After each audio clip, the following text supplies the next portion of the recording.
Bonsoir, homme de Dieu. Bonsoir aussi à vous. Ce soir, nous sommes honorés d'être à votre présence. Moi aussi, je suis parfaitement honoré. Et nous avons quelques questions à vous poser. Oui. Et ma question ce soir est ceci. Pourquoi beaucoup de personnes désirent tellement suivre Dieu, désirent apporter leur présence dans la présence de Dieu, mais ils finissent par se retrouver dans le faux? Ils finissent par se retrouver dans le faux. Et même avant de parler, si nous entrons dans le livre de Matthieu 7 à partir du verset 20, la Bible dit ici que ceux qui me disent Seigneur, Seigneur n'entreront pas dans le royaume des cieux, mais celui-là, celui qui fait la volonté de mon Père qui est dans les cieux. Même avant que quelqu'un ne se retrouve dans la maison de Dieu, la question qui reste ici à poser, est-ce que réellement c'est Dieu qui se trouve en cet endroit? Parce que ce n'est pas tout ce qui fait de bâtiment, ce n'est pas tout ce qu'on a écrit église là-bas, que réellement Dieu est là-bas. Tout le monde peut construire quelque chose. Est-ce que vous me saisissez? Tout le monde fait quelque chose dans un endroit où écrit une église ABC, église ZD, plus tous les noms que possible. Mais ce n'est pas ça qui définit que Dieu est réellement là-bas. Parce que la Bible a été claire que personne ne peut jamais construire un temple à Dieu si seulement nous-mêmes, notre propre corps. Dans ça, pour ne pas être manipulé par un homme de Dieu, avant de se déplacer, sois vrai avec toi-même. Pose-toi plein de questions. Qu'est-ce qui fait la peine de mon déplacement? Pourquoi je désire aller dans cette église? Parce que de nos jours, plusieurs chrétiens vont à l'église, mais ils ne savent pas en réalité qu'est-ce qu'ils cherchent. Ils vont à l'église, mais ils ne savent pas que ce qu'ils cherchent à l'église, c'est le salut. Alors ils se retrouvent à l'église même, ils n'ont même pas abandonné leur ancienne vie. Est-ce que vous me comprenez? Ils n'ont même pas abandonné leur ancienne vie. Donc, ce qui est clair, ce qui est en nous, va toujours nous conduire vers la même chose. Donc si tu es un vrai chrétien en toi-même, où tu aimes Jésus-Christ, tu auras lu la Bible, et la Bible aura été claire avec toi que on reconnaîtra les hommes de Dieu selon les fruits qu'ils portent. Donc s'il arrive que toi-même tu n'es pas vrai, et puis tu ne lis pas la Bible, avant de te déplacer pour aller dans une église, tu vas toujours te retrouver être manipulé. Donc voici un peu ma réponse. Merci beaucoup, homme de Dieu. J'aimerais poser une question. Donc, être vrai pour aller à l'église, cela signifie que on doit aller à l'église parce qu'on veut connaître Dieu, ou bien on a un problème et puis on veut que Dieu nous aide aussi. Avant de se déplacer, par exemple, tu ne peux même pas aller chez un féticheur pour qu'un féticheur fasse quelque chose dans ta vie quand toi tu n'aimes pas les autres de fétiches. Est-ce que vous me comprenez? Mais de nos jours, plusieurs personnes ont adoré fétiche fatigué. Fétiche n'est pas la porte de la solution. Ou bien certaines personnes, ils n'arrivaient plus à payer des bêtes sauvages pour faire des sacrifices au niveau de leur fétiche. Et quand ils écoutent un témoignage dans une église qui tient bien, il y a un pasteur ici qui fait des miracles, il peut prier pour ta femme, il peut avoir des jumeaux. Ils se déplacent là-bas. Donc ils ne sont pas déplacés avec une mentalité de suivre Dieu. Ils sont déplacés avec une mentalité d'aller vers l'homme de Dieu. Dans ça, cet homme de Dieu aura toujours l'opportunité de les escroquer. Parce qu'il sait que réellement, ces personnes ne sont pas déplacées pour chercher Dieu. La cause, elle est simple. Vous savez, quand nous regardons aujourd'hui dans nos églises où les gens qui viennent à l'église, pourquoi ils ne demeurent pas à l'église?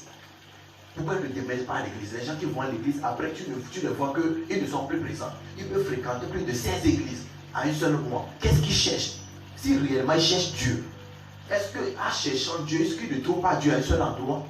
C'est la question ça. Donc ils ont quelque chose à chercher vers Dieu, comme on cherche des choses vers les féticheurs.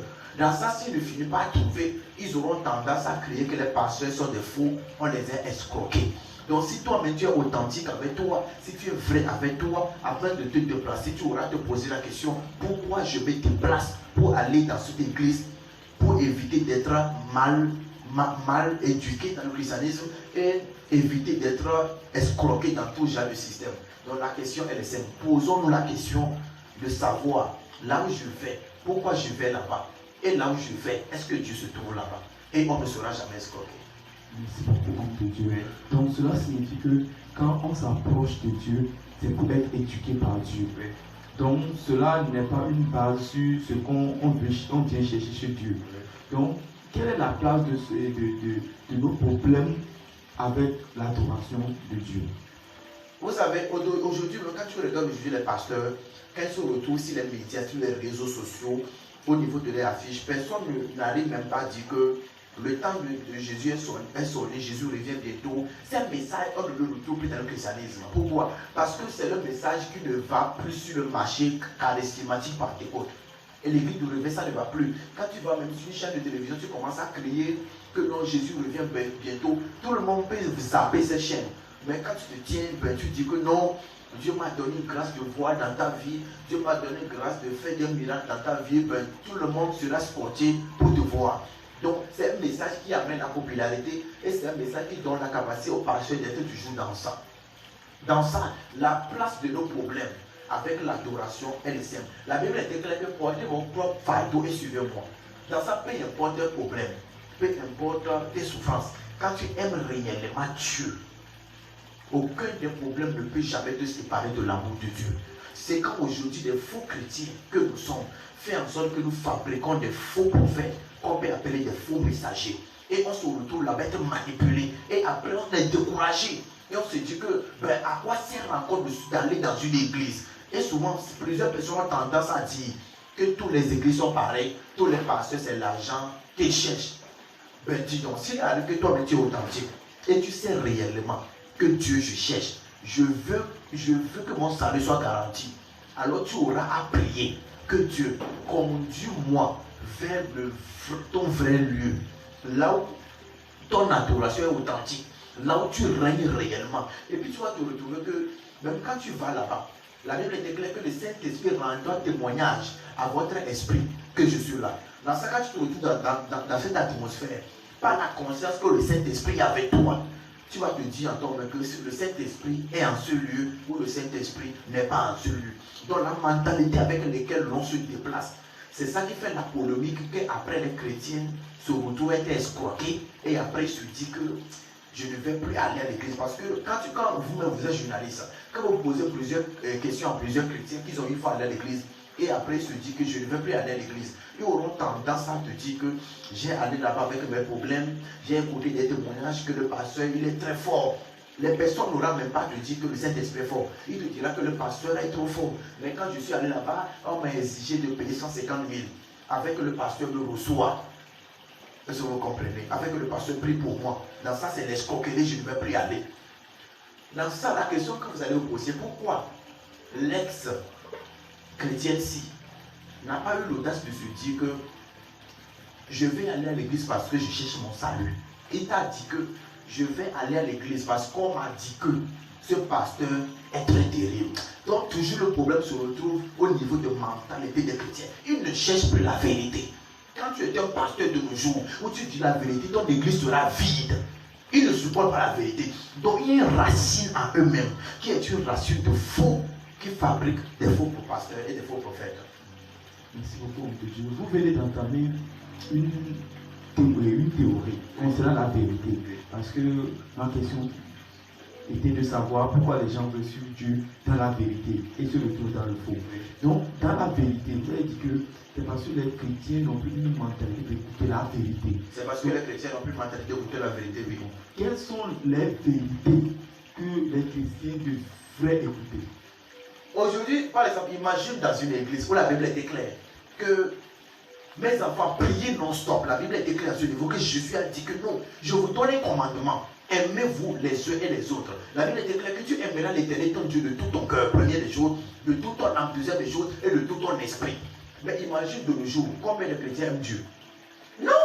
Ils se retrouvent dans l'église, même s'il arrive que la pluie tombe, tu ne verras aucun chrétien se déplacer pour aller à l'église. Mais si la pluie tombe, il va porter pullover pour aller à l'école. Est-ce que vous comprenez? Donc ils ont une tendance à ne pas suivre Dieu dans l'authentique. Donc, s'il arrive qu'un chrétien est vrai et authentique, il aura pratiqué tous les commandements que Dieu a dit. Aujourd'hui, quand tu regardes dans nos églises, les chrétiens ne s'aiment pas entre eux. Est-ce que vous me comprenez? Il se dit que moi je suis de l'église de temps, moi je suis de l'église de l'autre, j'appartiens à l'église IZ, j'appartiens à l'église A+. Donc, il y a une division.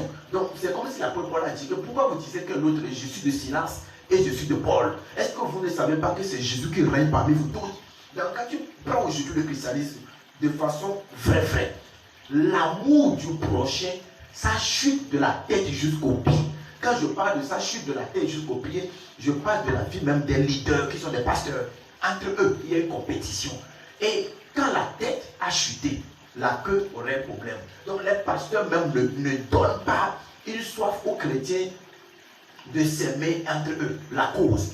S'il arrive que dans ton église, tu n'arrives pas à faire des miracles, même tes propres fidèles vont t'abandonner et aller vers une pasteur qui fait des miracles. Est-ce que vous voyez? Donc pour garder aussi tes fidèles, parce que l'église a des causes, tu dois payer l'électricité, il y a beaucoup de choses que tu dois faire. Donc si pas où tu trouveras l'argent pour faire toutes ces choses. Donc les pasteurs aujourd'hui, ils ont tendance à critiquer l'autre, ils ont tendance à mal parler de l'autre pasteur. En le traitant de faux, l'occultisme, il a touché un feu étranger, banana. Donc pour avoir la capacité de garder ses fidèles. Donc le problème est que c'est la tête qui a chuté. S'il arrive qu'on retrouve parmi les pasteurs une amour fraternel qui se réunit entre eux, on n'aura pas à avoir des problèmes parmi les brebis. Merci beaucoup, homme de Dieu. Oui. Dans cette question, j'aimerais relater un fait en fait. Vous avez dit tout de suite qu'il y a des chrétiens qui ont la capacité de pouvoir passer dans la pluie pour aller à l'église. Mais il y a des élèves qui peuvent passer par la pluie pour aller à l'école. Ok. Selon moi, la manière dont je vois cela, c'est que les personnes qui peuvent passer par la pluie pour aller à l'école, c'est qu'ils savent qu'ils doivent prendre cette école pour pouvoir devenir quelque chose. Peut-être ils poursuivent une vision. Ok, aujourd'hui, il y a beaucoup de personnes que nous ne comprenons pas, au fait, la réalité du pourquoi sur Dieu. Parce qu'on nous parle même du salut, que c'est pour avoir le salut, c'est comme vous l'avez dit tout de suite. Mais qu'est-ce que le salut?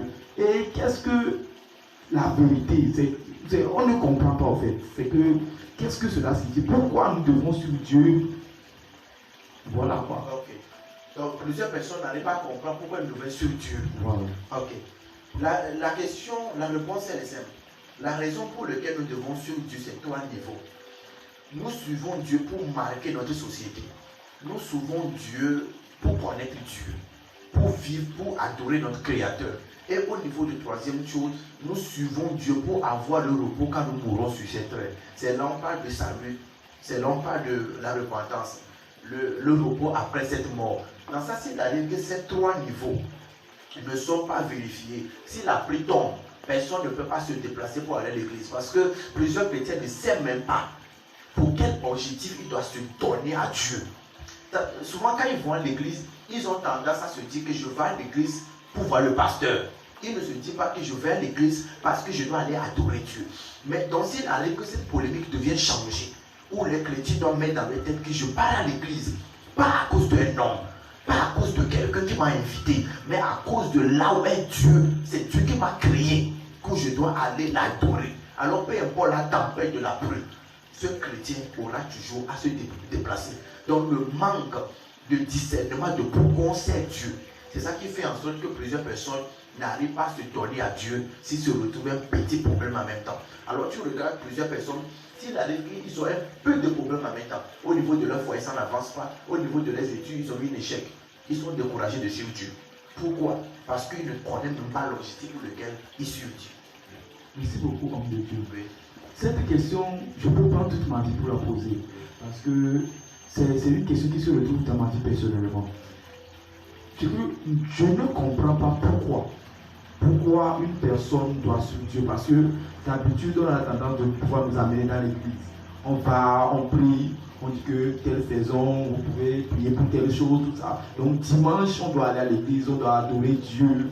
Mais qu'est-ce que l'adoration? Bon, qu'est-ce que la vérité vraiment? C'est que pourquoi l'homme doit suivre Dieu? Et qu'est-ce que cela ramène à l'homme? Comment l'homme peut se sentir? Donc c'est comme s'il y a un point noir que nous ne comprenons pas, qui fait que, parce que la manière dont vous parlez de Dieu, on sent une assurance. Mais qu'est-ce qui peut amener à ce que une personne peut réellement vouloir suivre Dieu, sentir que Dieu a son importance capitale dans sa vie? C'est très simple. La seule chose qui va faire en sorte que quelqu'un puisse suivre Dieu et savoir que Dieu a un plan capital sur sa vie, c'est l'humilité. Ma réponse, elle est très simple, mais c'est ça qui est la fondation, c'est l'humilité. Parce que quelqu'un qui n'a pas l'humilité ne peut jamais adorer Dieu. C'est par l'orgueil qu'Adam s'est séparé de son Créateur. Donc pour se reconnecter avec Dieu, il faut l'humilité. Donc aujourd'hui, les chrétiens se retrouvent à l'église. Pas parce qu'ils aiment Dieu, c'est parce qu'ils ont un problème. Dans ça, si la personne n'a aucun problème, il ne va jamais aller à l'église. Est-ce que vous comprenez? Dans ça, Dieu aussi est un stratège. Il veut en sorte que Dieu donne toujours des calmants à ses enfants. Et Dieu ne les donne jamais un médicament qui va les guérir totalement. Parce que Dieu sait, si je guéris mes enfants, ils ne vont plus revenir m'adorer. Donc Dieu décide de toujours les prescrire des médicaments de calmant. C'est pour cette raison qu'un chrétien, il peut avoir un mal de ventre, ou on peut prier pour lui. Après quelques temps, le mal de ventre va revenir encore. Parce que si ce mal n'est pas toujours là dans sa vie, il ne va jamais adorer Dieu. Donc pour que l'homme ait la capacité de sentir Dieu au plan A dans sa vie, il faut l'humilité. Donc c'est le cœur qui fait un adorateur. Il dit à la fin des temps, je rechercherai des adorateurs. Donc nous sommes à un temps où les choses deviennent difficiles. Le prix de plusieurs choses ont avancé. Afin qu'on retrouve aujourd'hui de nos jours des chrétiens encore qui adorent Dieu dans l'authentique. Cela veut simplement dire qu'ils ont un point commun à eux qu'on appelle l'humilité. Donc sans l'humilité, personne ne peut jamais adorer Dieu. Merci beaucoup, homme de Dieu. Donc c'est la base de l'adoration qui fait qu'une personne suit Dieu. Oui. Donc qu'est-ce que c'est que l'adoration fait? L'adoration, ce n'est pas le fait d'aller dans une église où des groupes musicaux, les chorales chantent. Et puis tu commences aussi à chanter, tu commences à pleurer. Non. L'adoration, c'est le fait de quitter de péché à la repentance. L'adoration, c'est le fait de réunir ton ancienne vie. Mais aujourd'hui, tu regardes plusieurs des chrétiens qui vont à l'église, mais qui ont toujours tendance à avoir des mauvais témoignages des autres pasteurs. Or, la Bible a été dit clair que les choses anciennes sont passées, tout chose devient nouvelle. Mais aujourd'hui, plusieurs personnes gardent toujours des blessures intérieures. Et puis, ils ont tendance à dire que, ben tiens, je ne vais plus jamais aller à l'église. Parce que j'ai allé dans une église, un pasteur m'a manipulé, un pasteur m'a escroqué. Toi, mais tu viens de dire un pasteur. Tu n'as pas dit un pasteur. Il dit, un pasteur m'a escroqué. Donc, je me suis dit que tous les pasteurs sont pareils. Dans toute chose, il y a toujours du faux.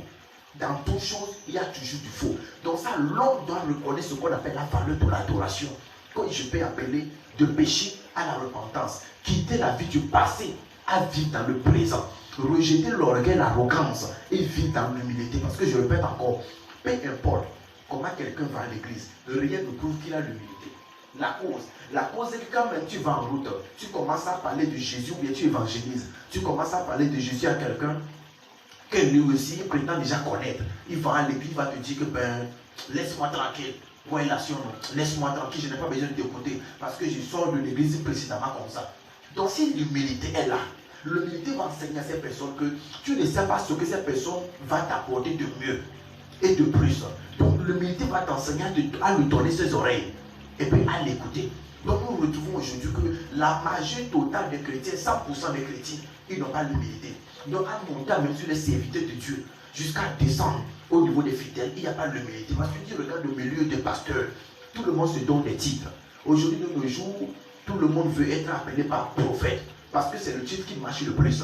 Si on t'appelle évangéliste, tu n'es pas sûr que ton église sera une méga église. Donc il faut seulement qu'on t'appelle prophète. Tout le monde aura tendance à dire que c'est parce que tu vois dans la vie des gens qu'on t'appelle prophète. Donc s'il arrive que les chrétiens ont l'humilité, même pour retourner vers l'écriture, ils auront comprendre qu'un prophète n'est pas seulement qui voit dans la vie de quelqu'un, mais un prophète c'est un messager, quelqu'un qui est un enseignant, qui peut te révéler les choses au travers de l'écriture que tu ne connais pas, que toi tu lis la Bible mais tu n'arrives pas à connaître. Alors la personne va venir pour te dire. Quand nous retrouvons dans la vie d'Abraham, Abraham n'a jamais vu dans la vie de quelqu'un, mais Dieu l'a appelé un prophète, parce qu'Abraham a porté un message dans son temps. Donc l'adoration sert à quitter le péché pour la repentance. Merci beaucoup, homme de Dieu. Pendant que vous développez le thème, il y a une question qui est montée dans mon cœur. Donc cela signifie-t-il que l'adoration, c'est quitter le péché vers la repentance? Or, le péché, par exemple, de la même manière que vous avez développé, vous avez parlé de l'humilité. Donc, vous avez fait comprendre que l'humilité même aidait quelqu'un à pouvoir donner l'oreille aux autres. Donc, on peut dire comme si l'adoration est une caractère qu'une personne se donne. Donc, au fait, le péché, comme vous l'avez développé, donc le péché ne sert pas à quelque chose, comme on le dit souvent, que quand tu pêches, c'est comme si tu blesses Dieu, ou bien c'est comme si tu poignardes Dieu.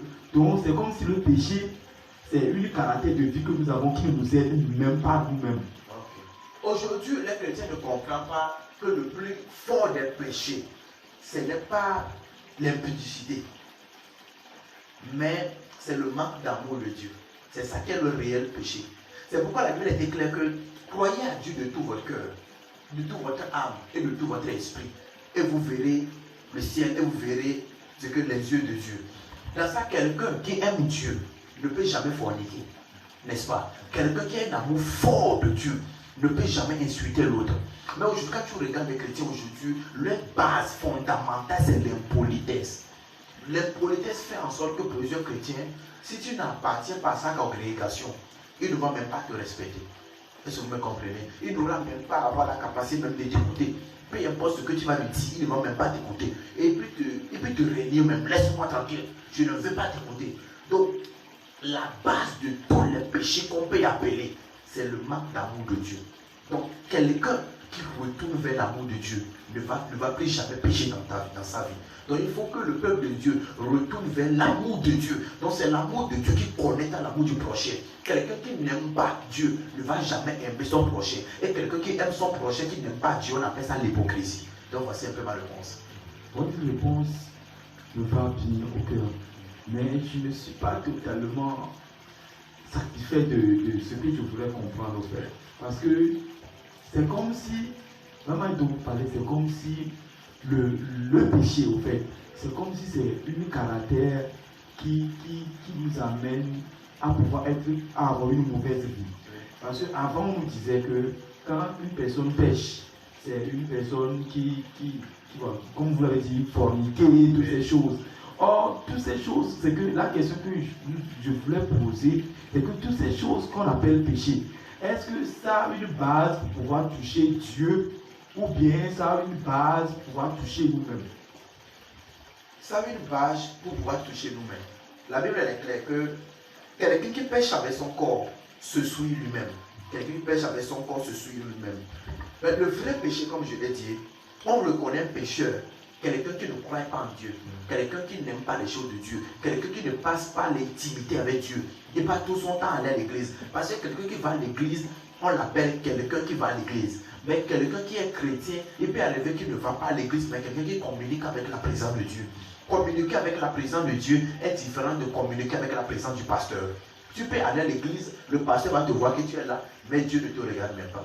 Donc, le vrai péché consiste à ne pas aimer l'intimité avec Dieu. Le vrai péché n'est pas le fait de porter des blessés, n'est pas le fait de faire des tatouages. Parce que tu peux faire toutes ces choses, mais est-ce que la question qui reste à poser ici, est-ce que quelqu'un arrive à connaître ton intimité avec Dieu? Tu vois quelqu'un porter des blessés, mais dans sa chambre, il va crier vers l'Éternel, pleurer vers l'Éternel. Il cherche une intimité avec Dieu. Dans le cas contraire, tu peux regarder quelqu'un porter des gros habits, comme dans le temps de 60 siècles, dans le temps de, comment dire, 16 siècles, dans les 16e siècle. Quand tu regardes les gens porter des grosses choses, la personne pose ces grosses choses, mais la question qui reste ici à poser, quelle est son intimité avec Dieu? Donc le vrai péché consiste à ne pas se réconcilier avec son Créateur. Parce que la Bible est claire que le premier Adam désobéit à Dieu et s'est séparé de Dieu. Alors le second Adam, qui est Jésus-Christ, vient pour réconcilier son peuple avec Dieu. Alors les gens qui vont à l'église de nos jours, est-ce qu'ils ont une intimité sincère? Parce que l'intimité sincère te poussera à ne jamais pécher.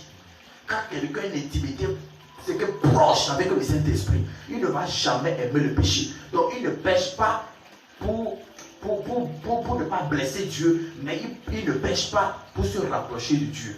Donc il n'a pas peur de Dieu.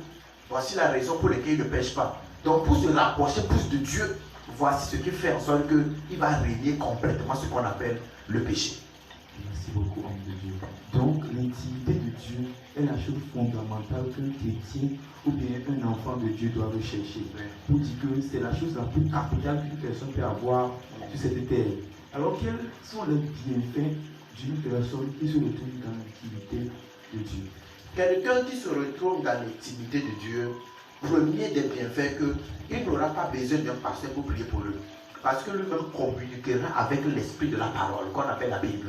Dans ça, chaque fois qu'on lit la Bible est claire que la Bible elle-même, c'est une lumière. La parole est une lumière. Et dit au commencement, Dieu créait les cieux et la terre. Et dans le livre de Matthieu, au début du chapitre, et le livre même des Actes des Apôtres, on a décrit qu'au commencement était la parole. La parole était avec Dieu. et la parole était Dieu. Donc quelqu'un qui communique avec la parole communique avec Dieu.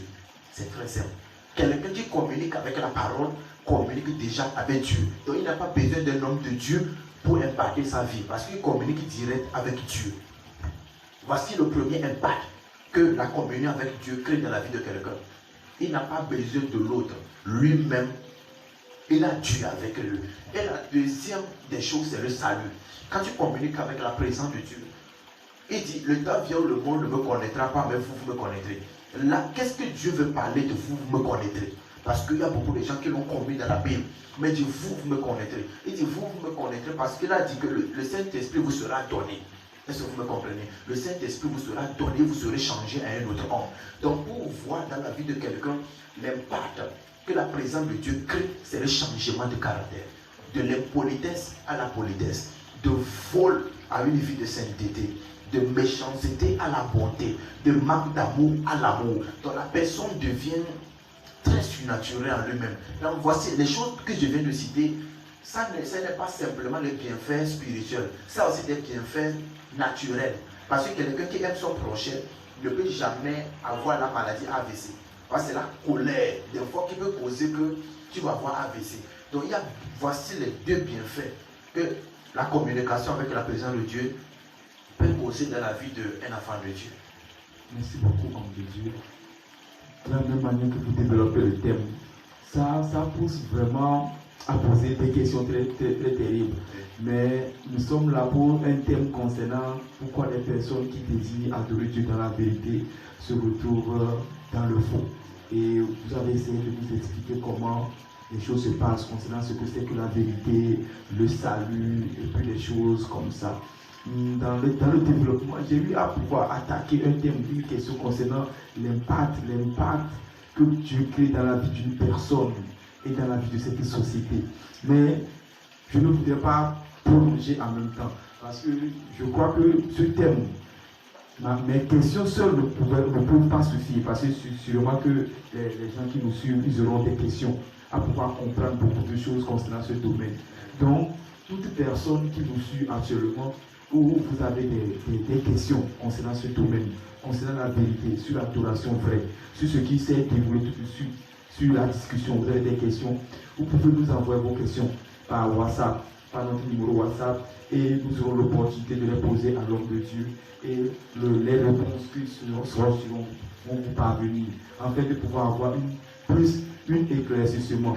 Et si vous désirez aussi que le thème concernant la réelle impact de Dieu, ou bien la réelle impact de Dieu dans la vie d'une personne et dans la vie de cette société, puisse être développé avec l'homme de Dieu, vous nous ferez savoir cela aussi par notre numéro WhatsApp, qui est le plus 228 97 82 47 84.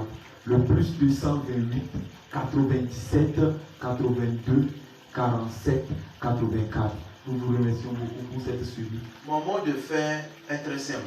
Dans ça, on parle de que les gens qui veulent suivre Dieu dans l'authentique, qui se retrouvent dans l'adoration du faux, qui se retrouvent auprès des faux pasteurs. Donc, pour conclure, j'aimerais dire à quelqu'un, nous sommes à la fin des temps. Donc, ne t'approche pas d'une vase que tu n'arrives pas à discerner ce qui se trouve dedans. Avant de t'approcher, pose-toi plein de questions à Dieu. Est-ce que là où je vais, révèle-moi ce qui se trouve là-bas. Est-ce que la main t'a présente? Et dans ça, quand même tu n'as pas une intimité avec Dieu, ou bien tu ne connais pas Dieu, comment prier même, c'est très simple. Tu as la Bible. Arrive à lire la Bible. Cherche à discerner qu'est-ce que c'est qu'un faux pasteur et qu'est-ce que c'est qu'un vrai pasteur. Je l'ai développé avec toi, que tu vas les retrouver en 3 niveaux. L'amour qu'ils ont les uns les autres. Au niveau de deuxième chose, tout ce que la personne prêche, il arrive lui-même à pratiquer. Qu'aucun pasteur n'arrive pas à te prêcher contre l'impudicité, mais lui-même arrive à vivre dans l'impudicité. Qu'aucun pasteur ne te prêche pas sur le manque d'amour, dès que lui-même il manque d'amour du prochain. Donc vérifie dans la vie de soi-disant homme de Dieu vers lesquels tu t'approches. Est-ce que tout ce qu'il dit, est-ce qu'il arrive à le pratiquer? Et la troisième des choses que je t'ai enseigné, que quand tu vas à l'église, est-ce que l'église est basée sur la prière? Parce que nous sommes dans un temps où la Bible est claire. Il dit, ma maison sera appelée maison de prière. Est-ce que quand tu vas à l'église, est-ce que tu ne dors pas? Quelle est l'atmosphère de l'église? Est-ce que quand tu vas à l'église, est-ce que vous priez? point d'interrogation. Dans ça, si tu trouves les trois choses dans la vie d'un homme de Dieu, alors il vient de Dieu. Si les trois choses ne sont pas en commun, alors il y a un problème. Donc je vous remercie pour tout ce qui nous a suivis. Que Dieu soit avec vous. Shalom.